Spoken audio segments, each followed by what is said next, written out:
Good evening, everyone. My name is Cheryl Gracious, and Good sorry for evening. the glitch, which we had some problems of connecting on Facebook, so we're doing it on the Zoom platform. We'll be doing the session for 45 minutes, and what our real intention is to take the training and the HR perspective and combine both together. So, in this session, we really want to see the training and HR views putting together for this topic on interview skills. Just a small introduction to my background. So, I've been a trainer for close to 10 years. I have been training the corporates for close to 4.5 years, and I have a freelance experience of training engineering colleges and IT companies in Bangalore since 2015. So, it's given me a good, nice 10 years of experience to kind of understand what it is and how things are going forward as well.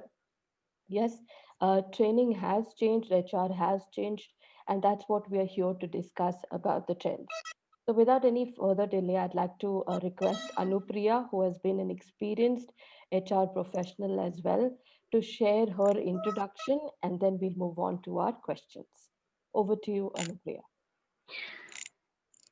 Thank you, Cheryl. Good evening, everyone. My name is Anupriya Verma, and recruitment has been my major focus with all the organizations that I've worked with so far. And I have had the experience of recruiting for IT, telecom, and retail sectors. And I hope this session helps all of you in your efforts towards a smooth career progression. Thank you.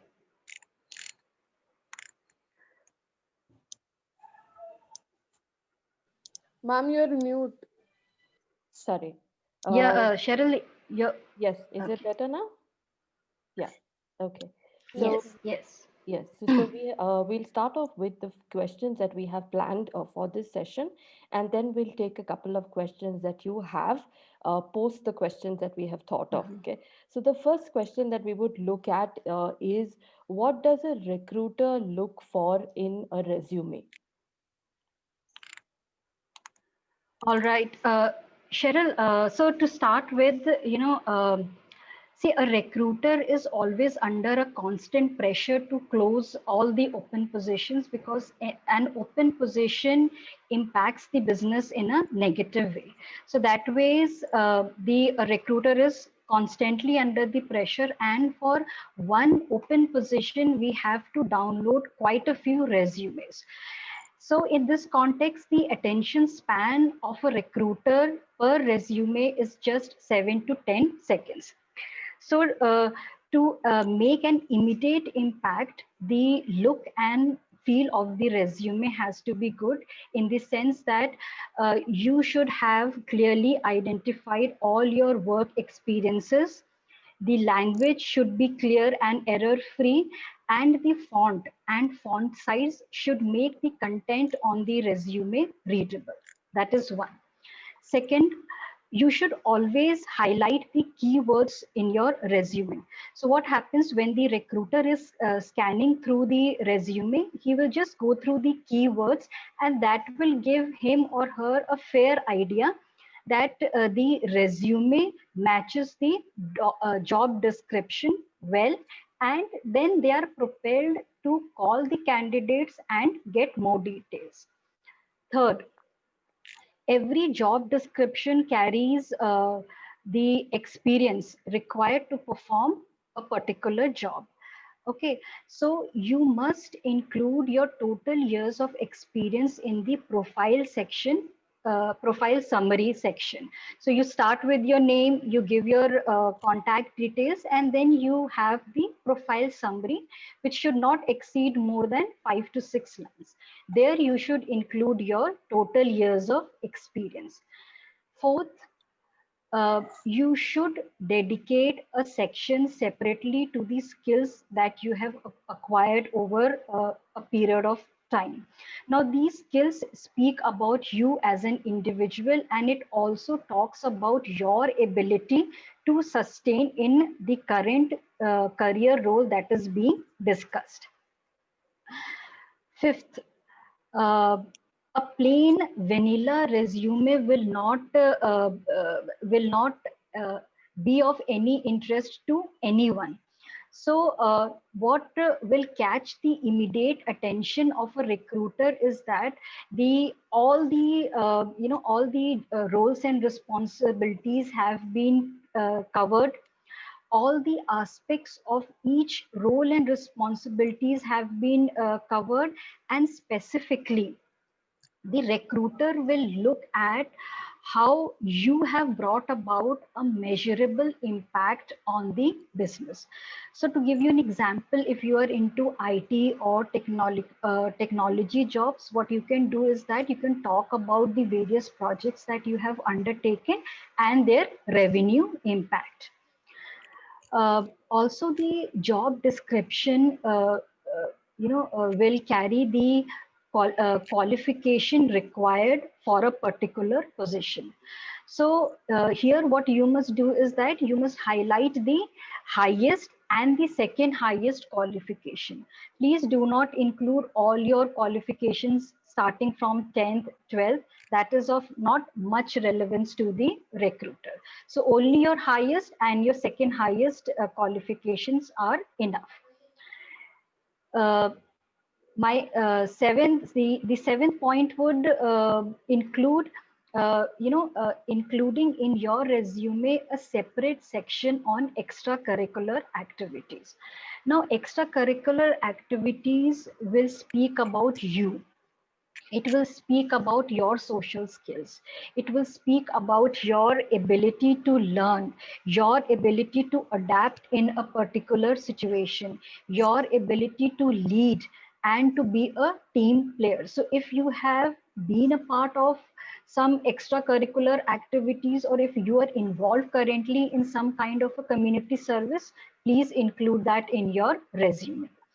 Last but not the least, if there is a career break, it will catch the attention of the recruiter. But but your employment break should not make you nervous, or there's nothing to be scared of.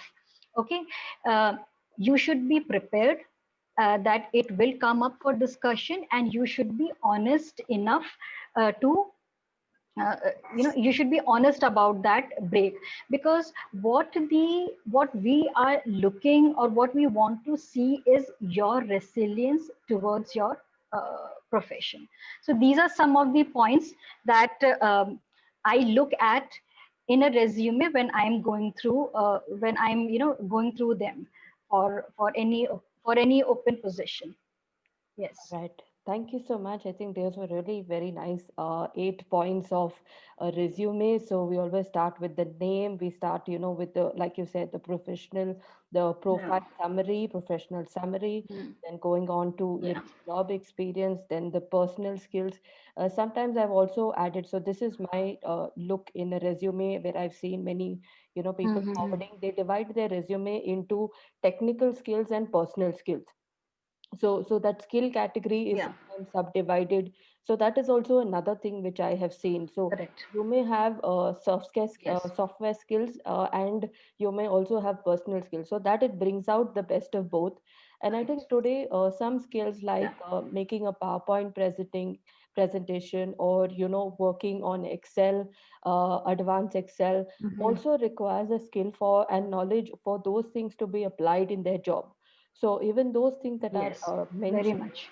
yes, are very kind of valid skills that is there. And I think you really pointed out beautifully, Anupriya, because how do you gauge Mhm. a person's personality, in terms of their Mm. extracurricular activities? So yes, many times we see people being part of events which would happen in a college, or group kind of, activities or projects Mhm. that are done. So I think those things also kind of bring out the personal aspect. I also feel sometimes the resume becomes the first impression that actually, hits the recruiter before he or she communicates Yes, verbally. So that's that first impression which needs to be taken care of, where you see it first, and like a well-dressed person, the well-dressed resume really has a lot more power as well. yes. Okay. All right, so that was just my input as well. So we'll move on to the next question is, how is the right candidate shortlisted? Uh, so Cheryl, there is no fixed yardstick for it that we recruiters follow when we are trying to hire a right fit for the job. The skill or the art of hiring a good candidate is something that even we acquire over a period of time through our experience and also through wrong hiring decisions that we make. Uh, so when what I am sharing in this session is majorly from my experience. Okay, so when I am interviewing a candidate, Cheryl, uh, I look for three things in a candidate: mainly integrity, drive, and intelligence. Now, by intelligence, I don't mean the theoretical part of a job or the theoretical knowledge that the candidate is carrying. Intelligence would mean here his or her smartness in handling a complex or a conflicting situation. Uh, by drive, I mean how driven the candidate is towards achieving his or her goals, how result oriented the person is. And no matter what the challenges, no matter how many failures they face, what resources they will use to overcome these challenges and failures, and still be driven towards achieving their goals. So these are the three things that I look for in a candidate when I'm when I'm interviewing them. And there is a very uh, there's a very good quote which I would like to share with all of you, and most of the recruiters actually follow it. It is said that you should hire for attitude. Skills can be trained or skills can be acquired. So so attitude is everything. So if you hire a right candidate with the right attitude, then your job is done. And of course, even as a recruiter, even I have made some wrong hiring decisions, but then the learnings from them have been great. All right. Yeah. Thank you so much for those 3 points. I think that's really a good start off for them to understand those three and also kind of aligning with those three with the organization. So today, an organization also wants Yes. every employee to look at those, three key aspects and see that the employee and the organization align and move forward with their work together. Okay. So thank you so much. In the first Yes. question, you mentioned that people have a career break. So I just want to come back to Yes. a very interesting question which keeps coming up mostly when we have Mhm. a lot of webinars is if a person has a career break, how does a recruiter look at him or her? Do they consider it or do they reject it? What would be your view? See, my personal opinion or my personal view, I would say, is that employment break is overhyped. Okay, see, an employment break on a resume points at only one thing, and uh, uh, that is your career progression has not been smooth. That's it. It does not indicate that you are not skilled enough to be considered for an opportunity. It does not indicate your inability to solve big complex problems of the corporate world. Okay, so it does raise an eyebrow, but it is not the end of the road. Now, as I said a while ago, that if there is a career break or an employment break, please be prepared that it would be discussed and be open about it. Everyone takes a break, men or women, everyone takes a break. And it is common, it is very common. The reason for taking a break can be there you have children to raise, you have an elderly sick person to care for, you want to travel, or simply you want to just organize and upskill yourself. Now, what is important here is that you strategize on it. And how do you do that? By linking the skills that you will acquire during this period and how these skills can help you in your current job opportunity that you are seeking. Now, to give you an example from my life, even I have taken a career break in the past when I had to sit and look after my children. So looking after or raising a child needs skills like time management, multitasking, adapting yourself to the new change, balancing life, unlearning and relearning new stuff while educating these kids. Now, these are the skills that you acquired during this time. Now just have to project them positively and apply them in the current opportunity that is being discussed. uh, Recruiters will not reject a resume because there is a skill gap, and if they are doing it, it is a wrong hiring decision. What we recruiters want to see and understand is your commitment to whatever you undertake. So if you are currently on a break, update yourself. Update yourself with whatever is happening around you in your industry. Take some online uh, okay, so you can take some online certifications, or you can do some online courses only if those courses add value to your profile, and only if those courses are in demand. Okay, do not take online certification or courses because you have to. Okay, and then you can also talk about how you can apply these learnings in your current career role. So when you project this employment break in this manner, I can guarantee that the recruiter will show confidence in your candidature. All right. Thank you, Okay. Sharon. Thank you so much. I think that was really nice, very encouraging answer also, and also giving HRs a perspective how to see a career gap and how skill gap can, just be used as them learning so Yeah. much beyond in that time. Okay. My time clock, I don't know why shows 10 minutes left, but nevertheless, we'll probably move to one last question and we'll take a question. I think one of them has a question. So I'll move directly to the last Okay. question. How has interview All changed right. post 2020?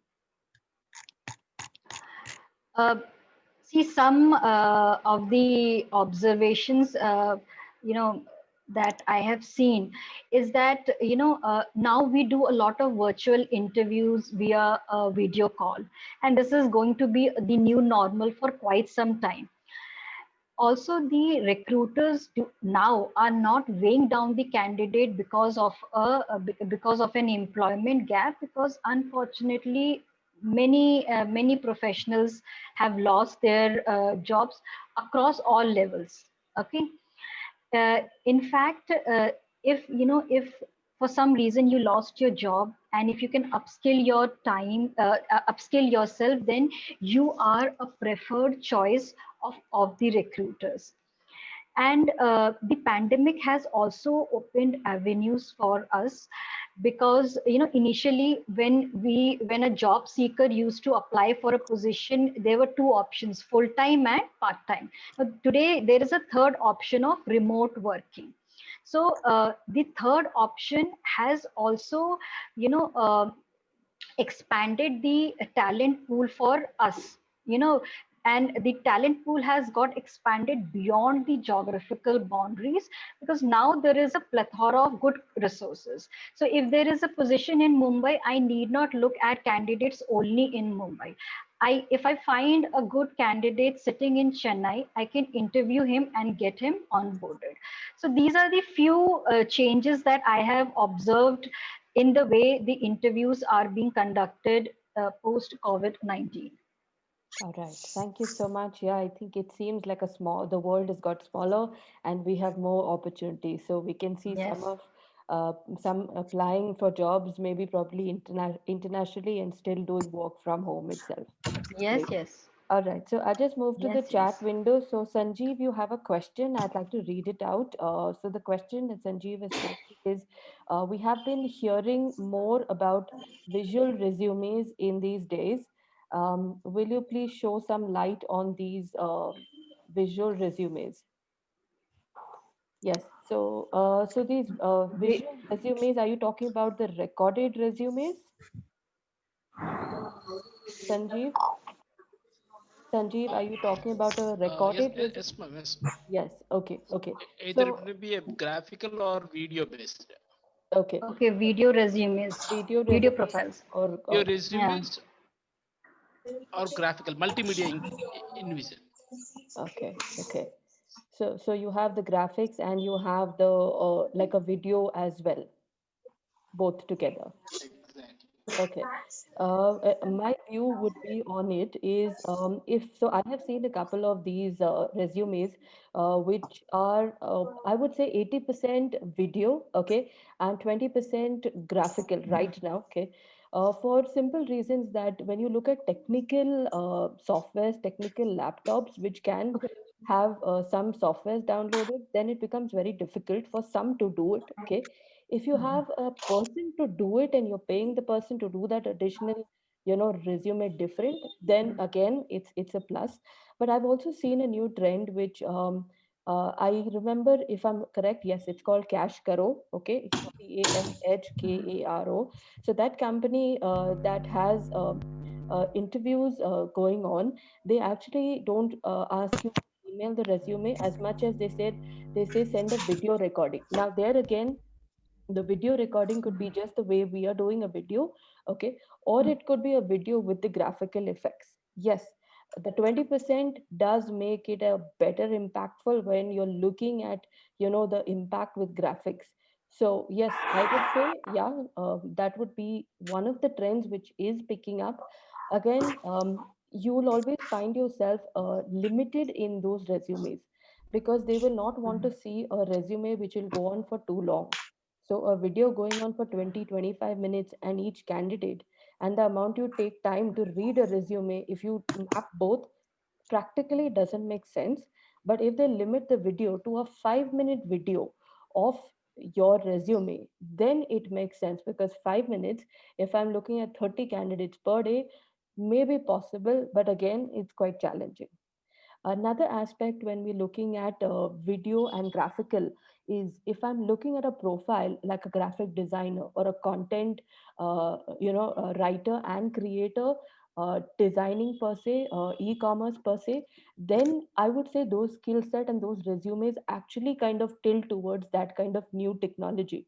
But if I'm looking at customer service, my resume doesn't really need to have, that graphical effect because I'm a customer service. I'm supposed to understand, be polite, communicate well.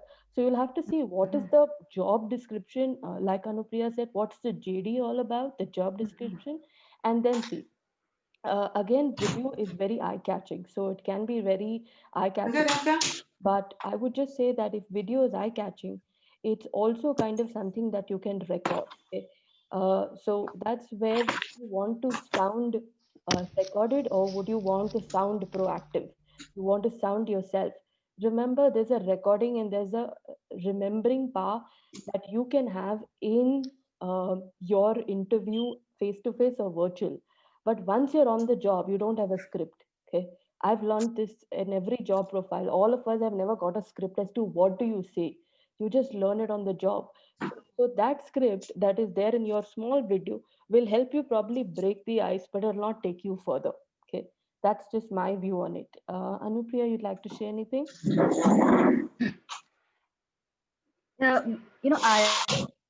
I have heard of visual or video profiles, but recruiters largely still are going through uh, the text format of the resume. They would still like to go look at a textual format, and there are some, as you rightly said, that some job profiles would require that kind of a resume wherein a video or graphics can be used. But this is again something which I'm yet to see, because currently, even the resumes that I get or I scan are all in Word text. All right. Okay. I hope we answered. Do we have any more questions? And I would, if we have any more questions, we can join the link again. If it's okay with you guys, if you have some questions. Thank you. Thank you. Thank you. Thank you. Welcome. Do we have any more questions? Okay. Okay, it's less than a minute. Then if you do have any questions, okay, I'll drop in the email ID. You can feel free to write your questions if you don't want to ask us right now. Okay. Feel free to write to us and we will reply back to you. We'll be having more learning sessions like this as well, okay, related to interview and, getting both an HR and a training per se to all our participants going further. So this is just our start on Monday today, but the entire month of December we have planned with one topic. You have your topic, share it to us. We'll do the homework and we'll come back to you. Okay, so that's what it is. With that, I'd like to just say a big thank you to Anupriya for joining us in this session. And yes, time is always a Thank you, constraint. Cheryl. Thank you so much. Thank you to all of you participants, wonderful participants to be there as well.